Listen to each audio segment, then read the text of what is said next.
দেখাবো কিভাবে MS word ব্যবহার করে আপনারা ওয়াটারমার্ক, লাইন স্পেস গ্যাপ এবং টেক্সট বক্সের ভিতরে লেখা যায়। তাহলে আপনারা দেখুন কিভাবে একটি ওয়ার্ড ফাইল ওপেন করা যায়। প্রথমে আপনারা সার্চ মেনুতে যে ওখানে এমএস ওয়ার্ড লিখে সার্চ করলে একটি ওয়ার্ড ফাইল আসবে এবং এখান থেকে আপনারা একটা নিউ ফাইল ওপেন করতে হবে। এবং এছাড়া আপনারা মাউসের রাইট বাটন ক্লিক করে নিউ অপশনে যে আপনারা এমএস মাইক্রোসফট ওয়ার্ড ওপেন করতে পারেন। দুভাবেই মাইক্রোসফট নতুন ফাইল ওপেন করা যায়। এবার ফাইলটা ওপেন করেন। ওপেন করার পরে আমরা এখানে কাজের সুবিধার্থে কিছু টেক্সট নিব। আমি একটি টেক্সট আগে থেকে আমার লেখা ছিল, সেটা আমি কপি করে এখানে আনলাম। এবার আমরা দেখব কিভাবে ওয়াটারমার্ক আনা যায়। এবার আমরা উপর থেকে ডিজাইন অপশনে যাব। যাওয়ার পরে দেখব কর্নারে ওয়াটারমার্ক লেখা আছে। আপনারা অবশ্যই ডিসপ্লেতে কার্সরটি দেখতে পাচ্ছেন কোথায় ক্লিক করা হচ্ছে। এবার এখান থেকে কাস্টমস ওয়াটারমার্ক ক্লিক করতে হবে। এবার উপর থেকে আমরা যেহেতু কোনো লেখা যদি নিতে চাই তাহলে টেক্সট ওয়াটারমার্ক, আর যদি কোনো পিকচার নিতে চাই তাহলে পিকচার ওয়াটারমার্কে ক্লিক করতে হবে। আমরা যেহেতু প্রথমে টেক্সট ওয়াটারমার্কটি লিখব, সেহেতু আমরা টেক্সটে ক্লিক করব। এবার আপনার যে লেখাটি ওয়াটারমার্ক হিসাবে প্রয়োজন, আপনার টেক্সট ঘরে সেই লেখাটি লিখতে হবে। আমি এখানে স্যাম্পল হিসাবে লিখলাম স্যাম্পল কপি, এবং নিচে থেকে ফন্ট, সাইজ, কালার এগুলো চেঞ্জ করা যায়। এটা যার যে কালার প্রয়োজন সে সেটা দিয়ে নিতে পারবে। লেখার পরে আমরা অ্যাপ্লাই ওকে ক্লিক করব। তাহলে দেখবেন এবার পেজটায় সেই লেখাটি ওয়াটারমার্ক হিসাবে দেখা যাচ্ছে। এরপর দেখাবো কি করে পিকচার হিসাবে ওয়াটারমার্ক আনা যায়।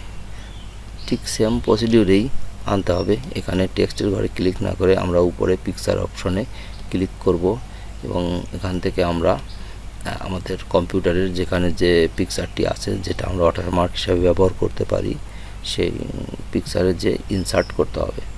করার পরে অ্যাপ্লাই দিলে আপনাদের সেই পিকচারটি ওয়াটারমার্ক হিসাবে দেখা যাবে। এছাড়া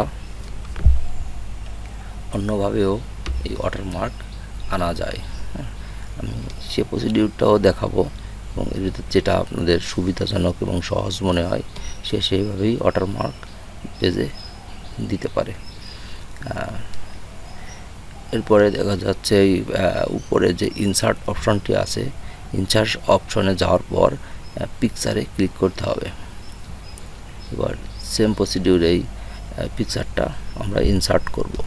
কিন্তু এখানে পিকচারটা ইনসার্ট করার পরে আমরা দেখতে পাচ্ছি লেখাগুলো এলোমেলো হয়ে গেছে এবং সরে গেছে, এবং পিকচারটার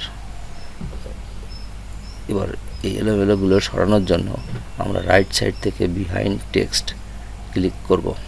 তাহলে দেখেন এবার লেখাগুলো উপরে চলে আসছে এবং পিকচারটা নিচে চলে গেছে। কিন্তু পিকচারটা একটু ডার্ক থাকার কারণে আমরা লেখাগুলো স্পষ্ট বুঝতে পারছি না, এবং ছবিটাও সম্পূর্ণ পেজটা জুড়ে নেই।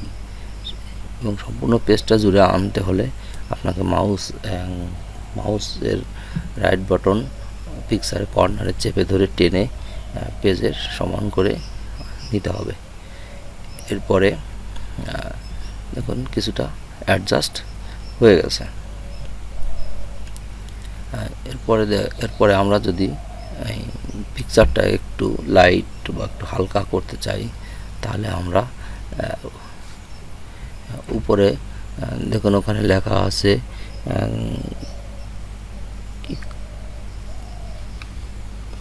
Transparency, corrections. ওখান থেকে আমরা যে কোনোটাই ক্লিক করে এই ওয়াটারমার্কটি সেট করতে পারি। তাহলে এবার দেখুন লেখাগুলো যেহেতু একটু ফাঁকা ফাঁকা, তাহলে এটারে আমরা কিভাবে কাছাকাছি আনতে পারি, এখান থেকে আমরা লাইন স্পেসিং গ্যাপ কমাই দিতে পারি। হ্যাঁ, খুবই সহজ। এরপরে দেখাবো কী করে আপনারা টেক্সট বক্স আনবে। এবার টেক্সট বক্স আনতে হলে আপনাকে উপরে ইনসার্টে ক্লিক করতে হবে। ক্লিক করে এবার রাইট সাইডে দেখুন ওখানে লেখা আছে এ লেখা টেক্সট বক্স। এবার এখান থেকে ক্লিক করলে একটা বক্স চলে আসবে। এবার এই বক্সের ভিতরে লেখাগুলো আমরা মুছে ফেলবো। এবার আমরা যে লেখাটি লিখতে চাই সেটা এখানে লিখব। আমি যেমন লিখেছি হাইড্রোইলেকট্রিক পাওয়ার। আপনারা টপিক্সের নাম অথবা আপনারা যেটা লিখতে চান সেটা এখানে বক্সের ভিতরে লিখতে পারেন। লেখার পরে এই লেখাটি সিলেক্ট করতে হবে। মাউস চেপে ধরেও করা যায় অথবা কন্ট্রোল এ দিয়েও করতে পারেন।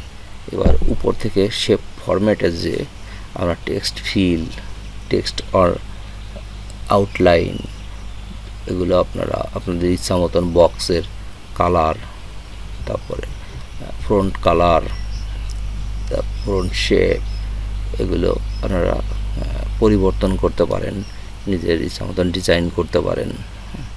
তাহলেই আপনাদের লেখাটা আর একটু সুন্দর দেখাবে।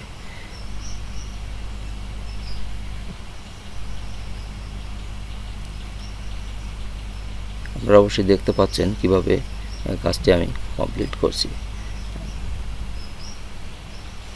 শেপ ফিল দিলে আপনার বক্সের ভিতরের অংশটি কালার পরিবর্তন হয়ে যাবে। এবার শেপ আউটলাইন দিলে সাইডের যে দাগটা আছে এই দাগটার কালার পরিবর্তন হবে। এভাবেই আপনারা মূলত একটি বক্স এনে তার ভিতরে বিভিন্ন রকমের লেখা লিখতে পারবে। আজ এ পর্যন্তই। আপনারা যারা ভিডিওটি দেখলেন, যদি আপনাদের পছন্দ হয় তাহলে অবশ্যই একটা লাইক দিয়ে দিবেন এবং পেজটি অবশ্যই ফলো করবে, যাতে পরবর্তী ভিডিওগুলো বা আপডেট ভিডিওগুলো আপনাদের নোটিফিকেশানে যায় এবং আপনারা সহজেই এটি খুঁজে পেতে পারেন।